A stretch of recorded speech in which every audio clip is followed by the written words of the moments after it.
Rain slammed the dark street as Officer Rick Coleman yanked a quiet black teen from the sidewalk, handcuffs snapping, while his smug grin dared her to resist.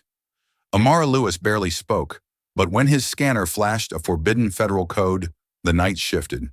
Minutes later, black SUVs roared in, and a Secret Service team stormed the station, freezing everyone in place.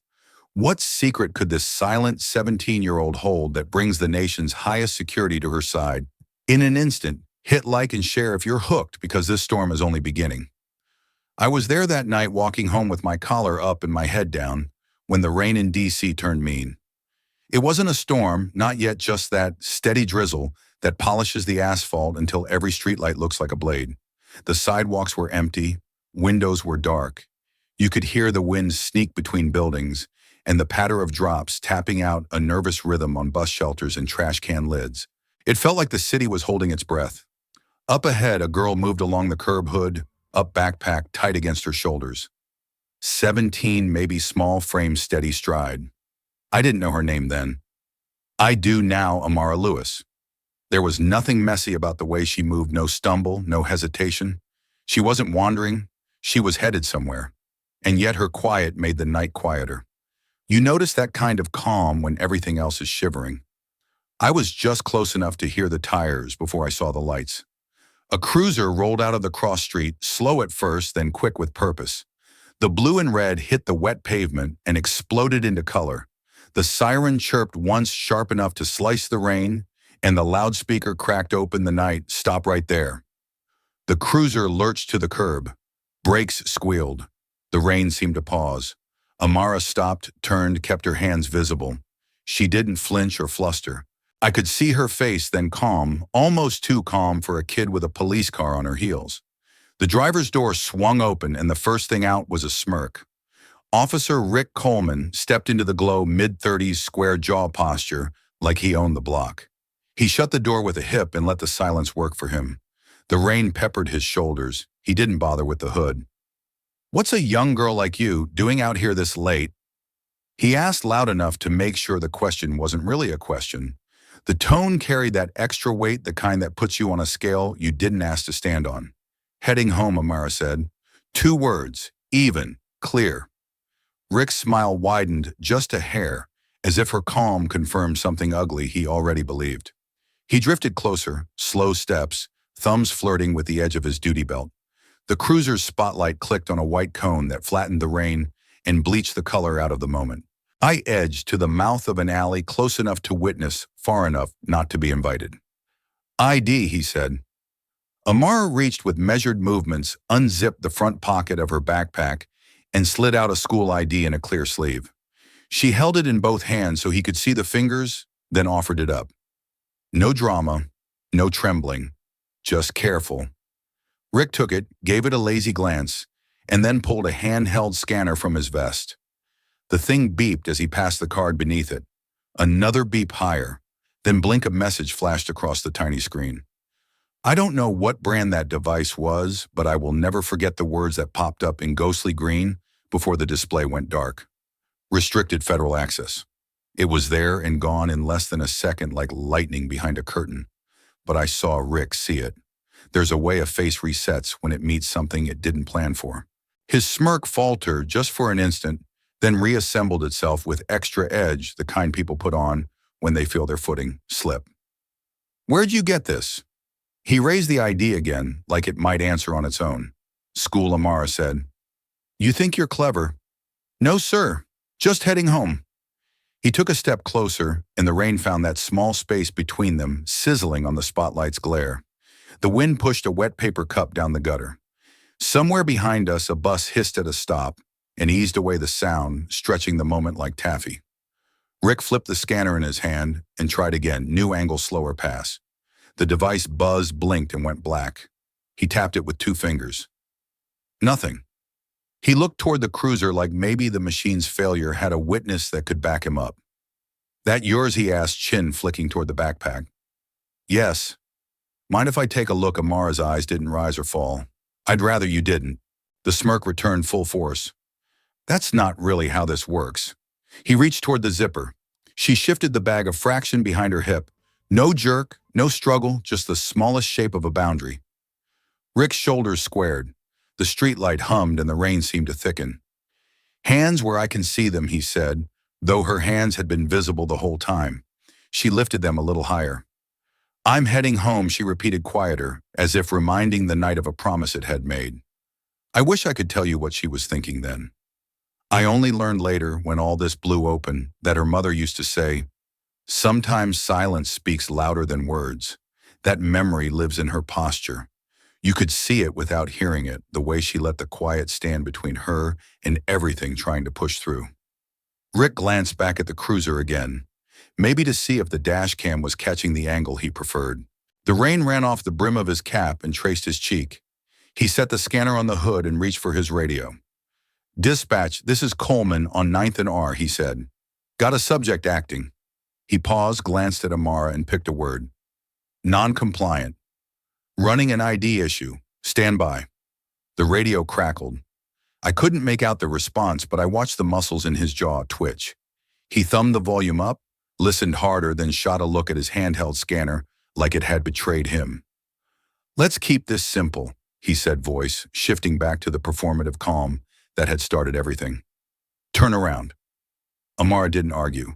She turned, placed her hands on the top of the backpack straps, and waited. The cuffs clicked too loud for such a small action. He didn't yank, not exactly, but he didn't need to. The sound did the yanking for him. The wind picked up, and the rain began to hiss against the cruiser's hood.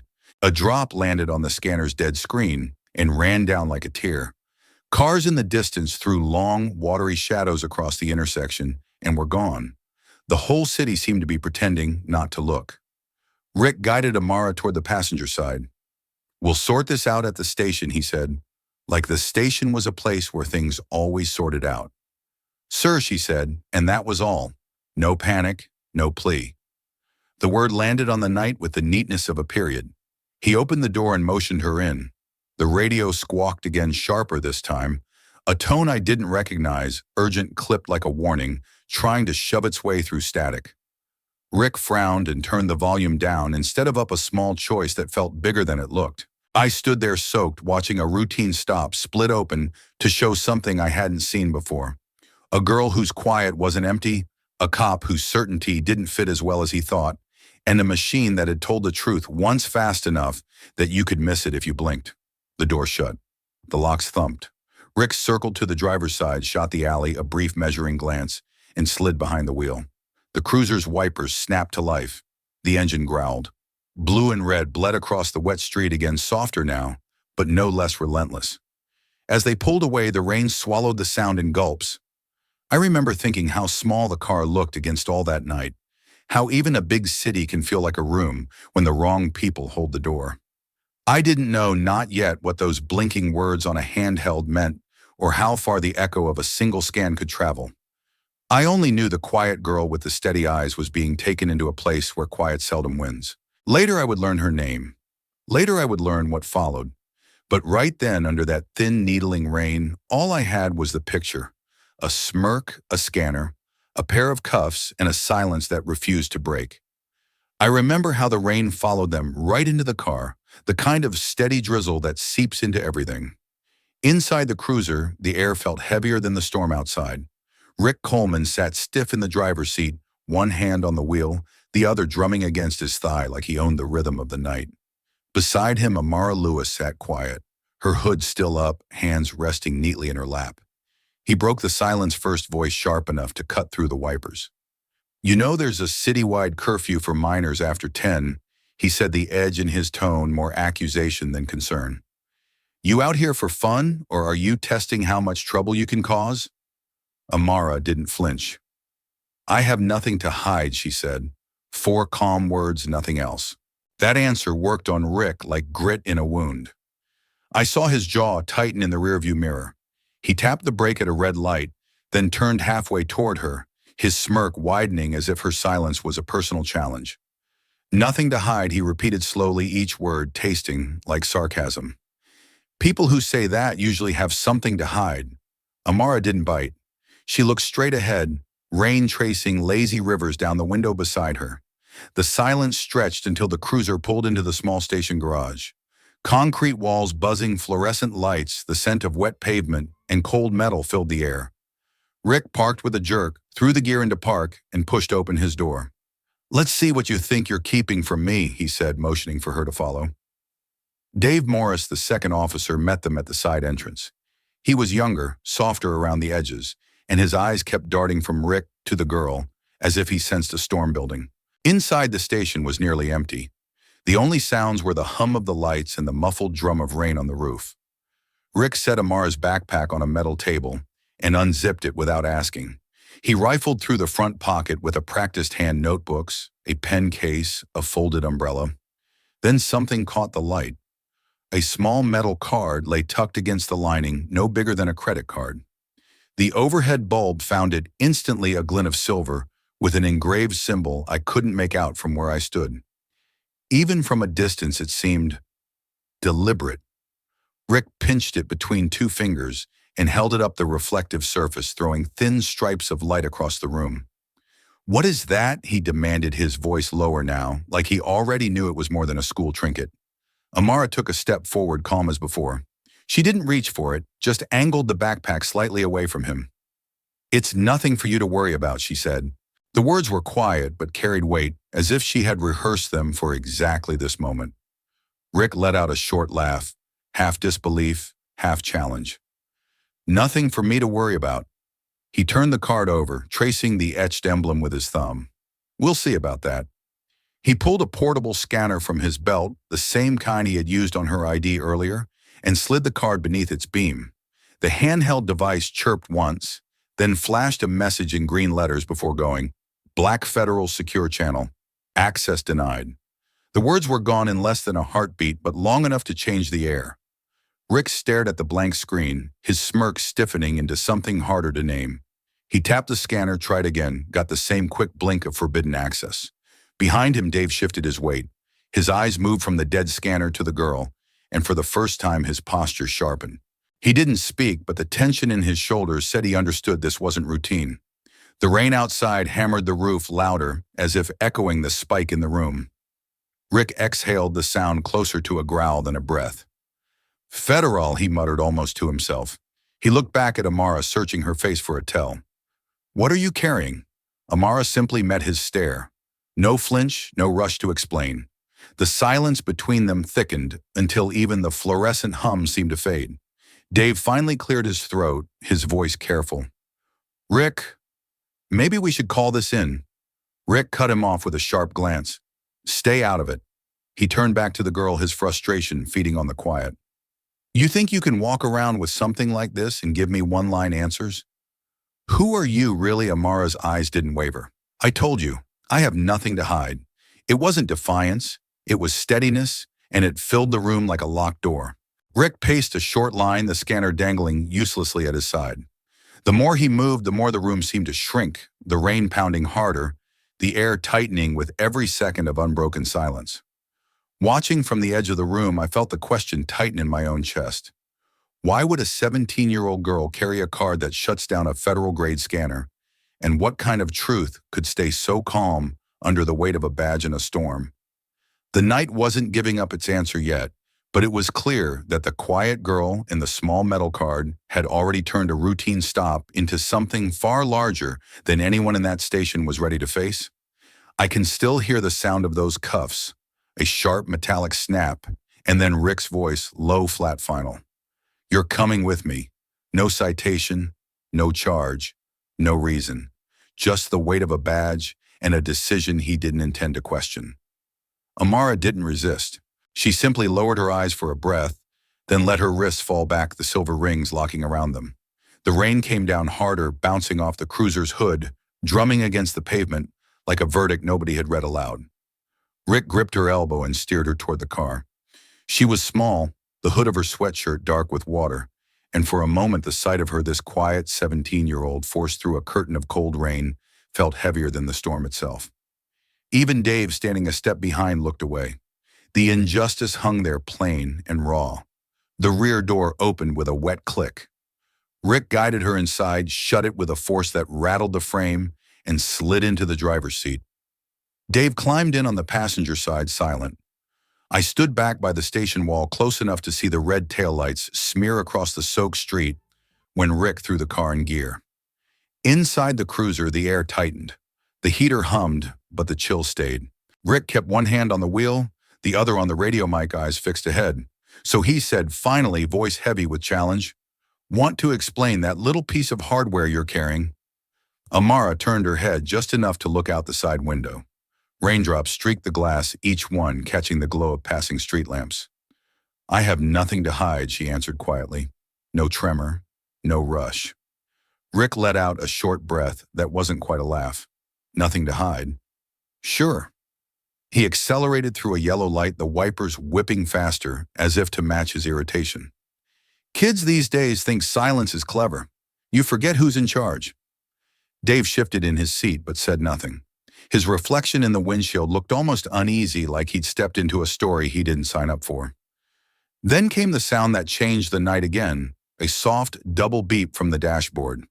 The ID scanner Rick had clipped near the console had lit itself without a touch. Federal Alert Priority 1. The words glowed, red pulsed once. Then the screen flipped to a secure channel code and began transmitting on its own. Rick jerked the scanner closer, scowled and tapped the side. The message stayed a quiet alarm bleeding into the hum of the engine. "What the?" he muttered, giving it a hard shake. No response except a second line that flashed, "Automatic notification, sent to Central Command," before the screen went black. I watched him glance at Dave, who looked back with wide eyes. "That's not standard," Dave said barely above a whisper. Rick tightened his grip on the wheel. "Probably a glitch." His voice tried for steady, but landed somewhere closer to brittle. He thumbed the mic, calling dispatch. "Unit 12 en route with one juvenile. Possible equipment malfunction. Stand by." The reply cracked through the static urgent and clipped Unit 12 copy. "We have a federal security flag linked to your location. Immediate confirmation required." Rick twisted the volume knob until the voice drowned in white noise, and then clicked the radio off entirely. "Interference," he said almost to himself. "We'll sort it at the station." Rain hammered harder against the windshield as if the sky itself disagreed. The wipers squealed at full speed, each pass louder than the last. The cruiser's engine growled under the pressure of his foot. Every sound water on glass tires, slicing puddles, felt amplified, as though the car was carrying more than 3 people, and a secret it couldn't contain. Amara stayed motionless. Her profile was a calm silhouette against the neon streaks outside, her breath steady. She didn't ask where they were going. She didn't protest, the cuffs cutting into her wrists. That stillness wasn't defeat, it was intention, like a quiet line drawn in the dark. For several blocks, nobody spoke. The only voice was the storm, and the faint hum of whatever silent signal had already left that cruiser racing faster than they were. I couldn't stop wondering who was on the other end of that automatic alert. And how long before they came looking. Rick pressed harder on the gas as if speed might outpace whatever invisible net had just tightened around him.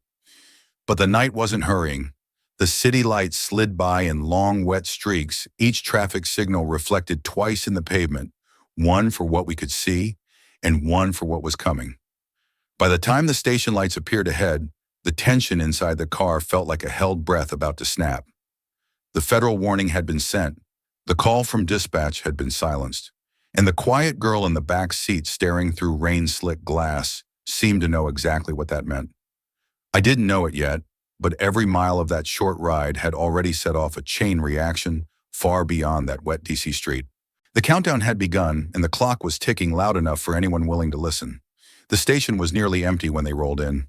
A square block of concrete at the edge of the neighborhood, it carried that after-midnight hush you feel more than here. The rain followed them inside in the form of dripping coats and the faint metallic smell of wet pavement. Overhead, fluorescent tubes hummed and flickered, washing everything in a pale green light. Somewhere in the corner, a clock ticked loud enough to count every breath. Rick pushed through the door first, still wearing that thin, practiced grin. Amara came next, wrists cuffed, but shoulders steady her sneakers, leaving dark half-moons on the linoleum. Dave trailed them, holding the door a beat longer than necessary, as if he wasn't sure he wanted it to close. Inside the booking room, a single computer screen glowed over a metal table. Rick yanked the backpack from Amara's shoulder and tossed it down with a wet slap. "Another night, another troublemaker," he said loud enough for his voice to fill the emptiness. The chuckle that followed wasn't humor, it was ownership. Dave offered a polite half-smile that died almost immediately. He moved to the side of the room, eyes flicking from the bag to the monitor and back again. Something about the stillness seemed to press on him. He didn't speak, but the tension in his jaw said his instincts were whispering that this was no ordinary intake. Rick unzipped the bag without asking and pulled out the small metal card. He placed it on the center of the table. Under the harsh fluorescent light, the engraved lines on its surface caught and bent the glow into cold patterns, like frost on a window. No sudden flash this time, no dramatic blink, just a quiet, undeniable presence that made the room feel smaller. Dave swallowed hard and looked away, then looked back as if drawn against his will. Rick leaned over it, the corners of his mouth lifting again. "Let's see what secrets you're carrying," he said. He slid the card a few inches closer to the keyboard, his movements deliberate as though the object might wake if handled wrong. Then it happened. The computer let out a single sharp chime and froze. The cursor locked mid-screen. Another chime, lower and longer. Across the monitor bloomed a red line of text, "Federal override initiated." For a heartbeat, nobody moved. The hum of the lights seemed to fade beneath a quieter sound, rain pelting the windows in an uneven rhythm, as if the storm outside had decided to lean in and listen. Rick jabbed the keyboard. Nothing. He tapped the monitor's side. Still nothing. The red words stayed pulsing faintly. Behind him, Dave straightened, his breath audible. "Rick." He began voice tight, but stopped when the next sound arrived, a thin, high-pitched alarm from somewhere deeper in the building. Not a siren exactly, more like the first click of a lock sliding shut. Rick's jaw set. He reached for the mouse, clicked hard. The pointer refused to move. Another line of text rolled across the frozen screen system secured. "Await federal response." Dave's eyes widened. "That's Rick. That's a federal lockout. We don't have clearance for that." Rick didn't answer. He tried the keyboard again, then reached for the scanner he tossed aside. Its display stayed black. His smirk had flattened into a straight, colorless line. Amara stood silent near the wall cuffs, still on, watching the scene, as if she'd been expecting it all along. She didn't shift or fidget. The only movement was the rise and fall of her breathing, steady as a clock. The storm outside began to pound harder. Each gust rattled the windows and sent quick bursts of water against the glass. A light overhead flickered once, twice. The room felt suspended like a theater right before the curtain snaps open. Dave finally spoke firmer this time. "Rick, this isn't a glitch. Something bigger's coming. We need to call this in." Rick turned slowly, eyes hard. "We'll handle it here," he said, but the conviction wasn't there. It sounded like someone arguing with a fact he already knew was true. No one said another word. The only sounds were the steady rain, the faint alarm somewhere in the building, and the ticking of the wall clock counting down a minute nobody could measure. That was the moment it hit me. This wasn't a simple stop anymore. Whatever that small metal card represented, it had reached far beyond this quiet DC station. Something unseen had already taken control, and everyone in that room, from the defiant officer to the silent girl, was waiting for the next move in a game none of them owned. I felt the room tighten before Rick even moved. He planted both hands on the metal table, then slammed one palm down so hard the card jumped. The crack of skin on steel snapped through the station like a whip. "Who are you, really?" he hissed. It wasn't curiosity.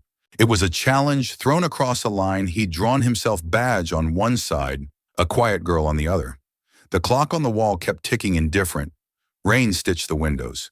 The red federal override initiated pulsed on the monitor like a heartbeat no one could steady. Amara didn't flinch. She lifted her chin, the smallest degree met his stare, and spoke like she was setting a glass down on a table. "I suggest you wait." 4 words. No tremble, no heat. They cut the space between them cleaner than anything loud could have. Rick blinked once, as if the restraint offended him more than any insult would.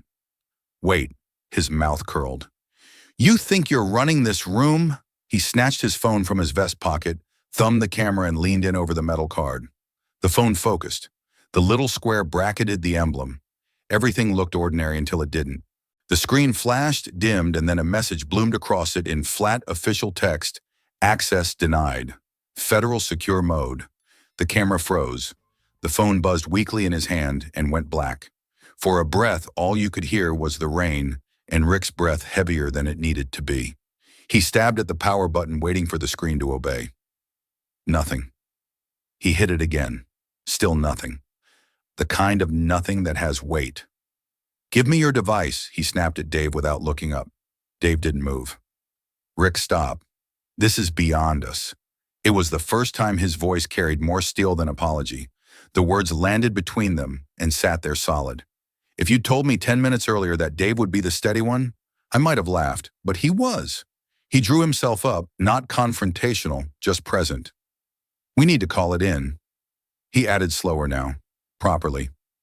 Rick finally looked at him, eyes narrowed, trying to read whether this was disloyalty or common sense. The phone in his hand gave one last tired tremor and died completely. He set it on the table next to the card, careful not to let them touch. When he spoke, the smirk was gone. "Beyond us," he repeated, testing the words as if they tasted wrong. Amara stood 3 feet from him, the cuffs at her wrists a cold gleam under the fluorescence. She wasn't smiling. She wasn't defiant. She was patient in a way that didn't read as surrender. I found myself watching how still she could be without feeling small. Rick drew a long breath through his nose, as if he might inhale control itself. "Here's how this works," he said, softer but sharper. "You don't get to stonewall an officer. You don't get to walk around with mystery hardware and expect me to ignore it." He reached for the card again, like handling evidence would pull the night back into a shape he recognized. He angled it toward the dead phone, not even to photograph it now, just to measure the distance between what he knew and what was happening. The overhead light flickered. The monitor chimed once more and added a line: "System secured. Await federal response." A stuttering beep, faint as a wristwatch alarm, started somewhere deep inside the machine and wouldn't stop. Dave stepped closer to Amara, not to crowd her, but to put himself in the space where something could go wrong. "Rick," he said, firmer, "listen. If that override is real, then anything we do now gets audited. Every keystroke, every contact. You try to force this, it won't just be policy reviews, it'll be federal." He let that last word sit. Rick's jaw worked. The muscle moved like a signal stuck between stations. For the first time, he looked less like a man in charge and more like a man trying to remember the script. "Dispatch already flagged us," Dave went on. "You killed the call. That's on record." "I didn't kill Rick," started then stopped. He glanced at the radio at the dead phone at the card that had somehow brought a larger room into this small one. He cleared his throat, turned back to Amara. "Who gave you this?" He tapped the card with a knuckle, a tiny sound that carried anyway. "Who are you covering for?" Amara's answer was the same as before, but it didn't feel repeated. It felt deliberate. "I told you," she said. "I'm heading home." Another line I might have dismissed if I hadn't watched how she held it. Not stubborn, anchored. Something shifted in Rick then. Maybe it was the way Dave didn't back down. Maybe it was the way the equipment in his hands had betrayed him twice. Maybe it was the fact that every machine in the room was now telling him the same quiet thing: "This isn't yours." He set the card down exactly where it had been. He picked up the phone and placed it beside the scanner screen, still dead. He pressed his palms against the table again, but this time the slam didn't come. When he spoke, the force had changed shape. "Fine," he said. "We wait." He looked at Dave. "But we wait my way." Dave didn't smile, didn't gloat. He just nodded once and stepped back, staying within reach of Amara like a witness in case the night decided to lurch again. The rain deepened, the kind of downpour that erases distances. Water strafed the windows in hard, uneven bursts. The overhead bulbs hummed a fraction louder. The clock's hands moved indifferent, a long minute at a time. No one moved. The monitor's red pulse kept time. Somewhere in the building, a door settled in its frame with a soft wooden thud. I realized only then how quiet my own breathing had become. It felt like standing on a thin stretch of ice and hearing a cracked spider out beneath your feet, not breaking, not yet, but promising what comes next. Rick slid his hands off the table and laced his fingers together, knuckles whitening. He angled his body toward the hallway as if he might hear footsteps before anyone else. He wanted the first word when they arrived. He wanted to meet whatever was coming on the side of authority he still believed belonged to him. Amara shifted her weight once barely, and the cuffs clicked against each other.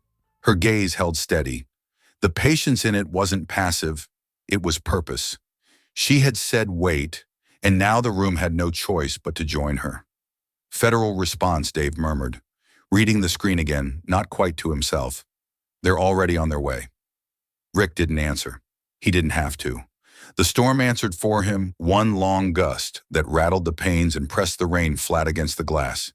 In that sound was the shape of the next scene, engines, doors, boots, decisions. The line had been drawn and everybody knew which side they were on. All that remained was to see who would cross it and who would be crossed by it. I heard them before I saw them, an engine note too deep for patrol cars building in the ribs of the building like thunder under the floor. The window glass took the first hit, a low tremor, and then the night-split rotor wash skimmed the roof, a helicopter sliding past the block like a shark fin in dark water. Headlights tore through the rain and painted the booking room in hard white bands. For a second, all our shadows leaned in the same direction. Rick's chin lifted. Dave glanced at the screen system secured. Await federal response, then at the door. Amara didn't move. The cuffs at her wrist clicked gently when she shifted a fraction to face the hallway. Brakes hissed outside. 3 at once. I stepped to the edge of the doorway and caught a slice of the lot through the rain-slick glass. 3 black SUVs, identical and clean-angled, nose to door, like chess pieces being placed, not parked. Their light bars stayed dark, but the high beams carved the weather open. Doors thumped in a practice sequence. Boots hit concrete in tighter rhythm than any siren. The station's entrance swung wide. Wind shoved rain inside. A man filled the frame first, late 30s, suit cut to move vest riding under it, earpiece, snug jaw set. He flashed a gold and blue credential with one smooth motion that read as much to the room as to our eyes. United States Secret Service, he said. No echo, just certainty. Special Agent Ethan Ward. His team fanned behind him, 2 agents on his shoulders, one to the rear, each with the same composure, the kind that doesn't need volume to hold a room. They didn't posture. They didn't rush. They placed themselves. The storm came with them, then stopped at the line of their presence, as if even the rain understood perimeter. Step away from the minor, Ward said, already crossing the space. She is under federal protection. No explanation. No debate. It wasn't a request to be weighed. It was a door already closed. Rick stepped back before he decided to. The move lived in the body first, then reached his face. He glanced at Dave as if to borrow a stance, found none to lean on, and let his hands leave the table in small, deliberate inches. Dave didn't look at Rick. He was already moving 2 steps left, 1 back, clearing the path between Amara and the agents without spectacle. It wasn't submission, it was recognition. He caught Amara's eye for a half second and gave the smallest nod, a human bridge between 2 systems. Agent Ward stopped at arm's length from her, lowered his voice without softening it. Miss Lewis, he said, and the name landed with the weight of people who already know it. We're here to take you into secure custody. Amara rose. Not fast, not slow. She stood the way a case file closes, clean, final, inevitable. The chain at her wrist shifted. An agent stepped forward, key ready, and in one quick turn the cuffs opened. The sound was a click you could feel. Ward lifted his chin toward the table. That card, he said to no one and everyone. Dave slid it across, careful not to add any movement that wasn't necessary. Ward picked it up between gloved fingers, checked nothing visible, and slipped it into a slim, protective sleeve. One of the agents near the door murmured into a mic, the kind of quiet communication that confirms the obvious. The handoff is in motion. Rick found his voice. You can't just walk in here, and Ward looked at him, then not up or down across. This facility has been federally overridden for the duration of a protective operation, he said, as if reading a line Rick had been given earlier and refused. Your cooperation is required and recorded. The word recorded hung in the fluorescent light and rewrote the room. Rick's mouth closed. The clock ticked. The rain pressed flat against the glass like a palm. Agent Dave said, Steady, do you need statements from the local officers now or after transfer? After, Ward answered, a nod of acknowledgement that included Dave in the geometry of the moment. We'll return for statements once she's secure. He stepped aside and motioned Amara forward. She looked at him, then at the door, then back once at the metal table where the card had sat like a fuse. No triumph crossed her face. No fear either. Just that same composed quiet that had held from sidewalk to station, quiet that now had a place to go. They moved as a single shape, Ward half a step ahead. Amara centered two agents, tightening the space around her without touching. The others faced outward attention on angles and timing. The hallway swallowed their footfalls and gave them back sharper. At the threshold, a gust shoved rain across the floor. Ward shifted just enough to shield Amara from the spray. It was small, practical, and somehow said more than any speech about who was responsible for her safety now. Rick stayed where he was, shoulders squared to an authority that no longer needed his permission. Dave stood near the monitor like a witness, not to the power entering the room, but to the choice it demanded from everyone in it. Outside, the SUVs waited with engines low patient as guardians. The helicopter slid wider, circling once a distant blade, tracing a radius around the moment. When Amara stepped into the night, the team adjusted in a quiet ripple. Doors opened. Doors closed. A new perimeter formed. What I remember most is her last glance through the glass as they guided her past the window. A steady look that didn't ask and didn't apologize. A look that said the silence had been for something, and it had finally reached the ears meant to hear it. Then the engines gathered themselves. The lot filled with controlled light. And the station, suddenly smaller, held its breath again as the convoy prepared to leave, with the person the night had been arguing over all along. I stayed near the doorway as the black SUVs idled outside their low engines, a steady pulse beneath the storm. Inside, the air felt charged but strangely clear, like the room had been waiting for this moment. Special Agent Ethan Ward stepped forward, rain still beating on his jacket, and met every eye before he spoke. "Everyone stay calm," he said, his voice carrying the weight of someone used to finishing sentences no one else could. "Amara Lewis is under federal protection. She is the primary witness in an ongoing national security investigation.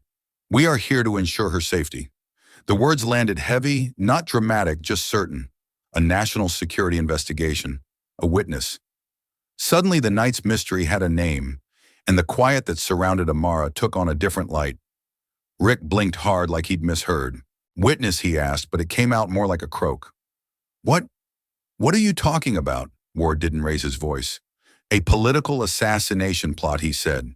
"Classified targets. This young woman has critical testimony and evidence. Her location and movements are sealed under federal law. That card you tried to scan is a secure credential linked directly to our protection detail. Any attempt to access it triggers an immediate federal response, which he added evenly is why we are standing here right now." The silence afterward wasn't empty.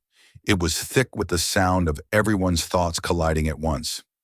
Rain drummed on the roof. Somewhere a radiator clinked as it cooled. I watched Amara then. She hadn't moved since they freed her wrists. She stood with the same stillness she'd carried from the street to the station, only now it read differently, not as stubbornness, but as training. Ward must have read the room because he turned to her and spoke more gently. "Miss Lewis, you did exactly what you were instructed to do. Silence keeps you alive and keeps the case intact. You held the line." She gave a single small nod. No flourish, just acknowledgement. Rick staggered a step back until his shoulder touched the wall. The man who had swaggered in with a smirk now seemed to shrink inside his own uniform. His breathing turned shallow. One hand hung useless at his side. The other rubbed the back of his neck, fingers trembling as if he were trying to find a switch to undo the last hour. The arrogance that had filled every sentence earlier drained out of him like air from a punctured tire. Dave watched him with a mixture of pity and quiet resolve. Then Dave turned to Amara, eyes steady. "I should have stopped this earlier," he said softly. It wasn't an excuse. It was a confession laid bare. Rick opened his mouth as if to defend himself, but nothing came. He looked from Dave to Amara, to the blinking red words on the computer screen system secured. Await federal response, and seemed to finally grasp that the room no longer belonged to him. Amara stepped forward the first time she had moved of her own choice all night. Her voice carried just enough to reach every corner without rising. "You should never underestimate silence." The sentence hung there perfectly balanced. It wasn't a slogan. It was a lived truth. And because we had seen her earn every syllable from the first quiet answer on the rainy street To the moment federal agents filled the room, it struck harder than any shout could have. No one spoke after that. The only sounds were the rain hammering the windows and the slow tick of the wall clock, marking the close of a long, relentless hour. In that pause, the story of the night finally revealed itself, a teenager trained to guard the nation's secrets, an officer undone by his own certainty, and a silence strong enough to summon the highest level of protection without a single cry for help. Standing there, I felt the weight of what had unfolded. It wasn't just about a girl or a badge. It was about the quiet force of someone who knew the value of every word she didn't speak. And as the storm outside began to ease, the message settled in deeper than the rain. True power can be silent and still unstoppable. The room didn't empty when the agents took their places. It clarified. Special Agent Ethan Ward stepped to the table, set a small body cam on his clip, and spoke with the finality of a judge calling a case. "Officer Coleman," he said, "we're recording. Explain the basis for your stop and arrest." Rick stood squared to him, chin-high, uniform damp at the shoulders. "Curfew violation," he said quickly. "Suspicious behavior. Possible obstruction." She refused to answer questions. Ward didn't blink. "Curfew is not arrestable without a guardian notification and documented cause. She complied with commands and displayed no threat. You escalated without probable cause." He nodded to an agent near the door. The agent lifted a tablet already loaded with footage: street cam, dash cam, interior cam. Every angle threaded together like a net. Rick watched himself on the screen, his smirk under the spinning lights, the cuffs, the scanner flash, and tried to start over. Her ID triggered a system flag. That alone required you to cease manual processing and notify federal authorities. Ward cut and level as a line on a page. Instead, you transported, searched, and interfered with a credential tied to a protective detail, all of which was recorded. He gestured to the overhead camera, then the terminal still pulsing, system secured, and mirrored. Rick's mouth opened and closed, searching for a foothold that wasn't there. "I was maintaining control of the scene," he said at last. "You lost control the moment you ignored the alert." Ward's tone never rose, which somehow made it land harder. "State for the record whether the subject threatened you, attempted to flee, or resisted." Rick's eyes dropped. "No," he said barely. "State whether you silenced a dispatch instruction." "Silence." "Then yes." Ward let the word sit. "A federal liaison will contact your commanding officer within the hour. For now, you will remain on site and refrain from contact with the subject." He turned slightly. "Officer Morris." Dave stepped in like a man who had already decided who he wanted to be. Ward slid a form across the metal surface. "I need your contemporaneous account," Ward said. "What you observed from initial contact to federal arrival." Dave took the pen. His hand didn't shake. "I'll be accurate," he said. "All of it." He signed the first line, then began writing clean, compact notes that marked the choices that mattered: the smirk, the cuffs, the cut radio, the alert. He didn't look at Rick. He didn't look at Amara. He wrote for the record and for himself. Rick watched the pen move, a slow collapse happening behind his eyes. The bravado that had filled the early minutes had nowhere left to sit. He rubbed at a crease in the table with his thumb, a tiny pointless motion, and whispered like the room wasn't big enough to hold the words, "What have I done?" No one answered him. There was nothing to add. Across from them, Amara stood near the wall, hands free now, posture unchained. She didn't gloat. She didn't glare. Her gaze drifted once to the window where the rain still stitched the night, then back to the table. If anything, there was sadness in the look, like watching someone learn the hard truth of themselves and wishing it hadn't taken this path. Ward finished the necessary notes, clipped the body cam back to his lapel, and addressed the room rather than any one man. "Accountability is not punishment," he said. "It's the process by which this holds together." The storm eased a notch, the steady drum fading to a softer patter on the glass. Dave slid his statement forward. An agent collected it, time-stamped it, and secured it in a folder marked with a federal seal that made the whole night feel suddenly official, in a way even the SUVs hadn't. I looked at Rick, broad shoulders now drawn in, and at Amara, small but unbowed, and understood what the cameras couldn't capture. Justice in this moment wasn't a triumph or a takedown. It was a quiet recentering, the truth picking itself up and sitting back where it belonged. No raised voices, no victory pose. Just a room that recognized what had happened and people choosing what to do next. And as the rain loosened its grip on the city, the message settled in: what keeps us honest isn't force, it's conscience, and the light that doesn't blink when someone tries to shut it off. Dawn was only a rumor on the horizon when the Secret Service began their quiet exit. The storm had finally let go, leaving the air rinsed and cold. Water dripped from the eaves in slow, steady taps. Inside the station, everything moved with careful order. Agents collecting their final notes, securing the sealed folder, giving soft hand signals that needed no words. Amara stood in their center, calm as ever. An agent offered a light jacket against the chill. She accepted with a small nod, slipping it over the sweatshirt still damp from the night's first downpour. No one rushed. No one raised a voice. It was the kind of movement that makes silence feel deliberate. When the outer door opened, a faint stripe of early light cut across the floor. The rain had stopped, leaving the parking lot slick and gleaming like black glass. The convoy waited in perfect symmetry, 3 SUVs humming low, their headlights casting long silver paths across the wet asphalt. The world outside was different from the one they'd driven into hours before, quieter, cleaner, as if the storm had been working toward this moment. Amara stepped forward, flanked by 2 agents. The cuffs were gone, but the poise she carried when they first stopped her on that lonely street was exactly the same. Each footfall on the concrete was measured, soft but certain.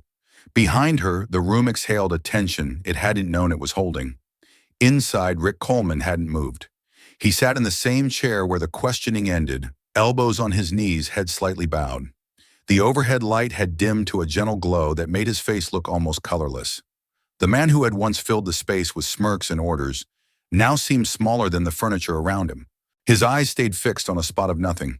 The words he'd spoken earlier, accusations, commands, hung somewhere he couldn't reach to take back. I glanced at him as I followed the agents out. That still image, broad shoulders, slumped face pale in the half-light, burned itself in memory. It wasn't triumph. It wasn't punishment. It was the slow undoing of a certainty built on arrogance. Amara didn't look back, but something about the set of her shoulders told me she felt the weight of that collapse without needing to witness it. Outside, the sky was shifting from charcoal to a washed-out gray, the first thin rays of morning sliding over the rooftops. A breeze carried the faint smell of rain-soaked brick and new day. The helicopters were gone. Only the quiet thrum of engines remained. The city was waking, but gently, like it didn't want to break the spell of what had just happened. As the agents opened the SUV door for her, Amara paused for a heartbeat. The faintest smile, tired but unshaken, touched her lips. Maybe it was the cold air on her face. Maybe it was the knowledge that the long night had held. I couldn't be sure until she spoke so softly I almost missed it. "True courage is quiet," she said. The words drifted out and settled over the empty lot like a benediction. I remembered then what she had recalled from the beginning, her mother's voice telling her that silence can be stronger than shouting. All the hours between those 2 moments suddenly lined up, one quiet choice leading to another, until the night itself felt like proof of that lesson. The convoy eased forward once she was inside. Doors closed with clean, soft thuds. Engines deepened their hum and pulled into formation, red taillights sliding across the wet pavement. No sirens, no horns, just controlled motion, carrying the truth away from the place that had tried to hold it. I stood under the softening sky and let the scene imprint itself, the empty street slowly filling with light, the distant shape of the black vehicles disappearing at the edge of the block, the still silence of a building where every sound had once been a challenge. Justice had come and gone without a single shout. For a long moment, I simply breathed with the city. It was impossible not to feel what the night had proven, that real power doesn't always need to announce itself, and that justice, when it's rooted in conscience and truth, doesn't have to be loud to last. Morning broke clean and bright, the kind of light that makes a city look scrub new. By the time most people poured their first coffee, every major station was already running the story. Headlines scrolled across TV screens and phone alerts: local police under federal investigation for unlawful detention and racial bias. Clips of dash cam footage played on repeat, blue lights on wet pavement, a teenage girl silent and steady, a federal team arriving like a closing parenthesis. What had been a hidden midnight drama now filled the country's breakfast tables. Inside a black SUV gliding south on the interstate, Amara Lewis sat with her seatbelt snug and her thoughts her own. She rested one hand lightly on the slim metal card in her pocket, the same card that had turned a routine stop into a federal operation. For the first time in hours, her shoulders eased. Through the tinted glass, she watched the skyline fade and the early sun strike the edges of buildings still wet from the storm. A small, quiet smile found her lips, not the grin of someone who won an argument, but the soft relief of someone whose silence had carried exactly as far as it needed to. No one in the car spoke. They didn't have to. The agents kept a professional distance, but there was respect in the way they gave her space. The soft hum of the engine and the low thud of tires on fresh pavement became a kind of heartbeat steady and sure. Back in the city, cameras and commentators tried to fill the air with explanations. They talked about policy reviews, federal override codes, and the rare speed of the Secret Service response. But the heart of the story wasn't in the jargon. It lived in the image of a 17-year-old who refused to be baited, who let stillness do the talking until the truth arrived. As the miles slid by, Amara's mind drifted to her mother's voice, the one that had whispered its way through every hard choice of the night, "True courage is quiet." Those words had sounded like guidance before. Now they felt like prophecy fulfilled. Each moment of silence on the sidewalk and the cruiser in the station had been an act of trust in something larger than fear or anger. And each had proved enough. By mid-morning, the nation knew her name, but not her secrets.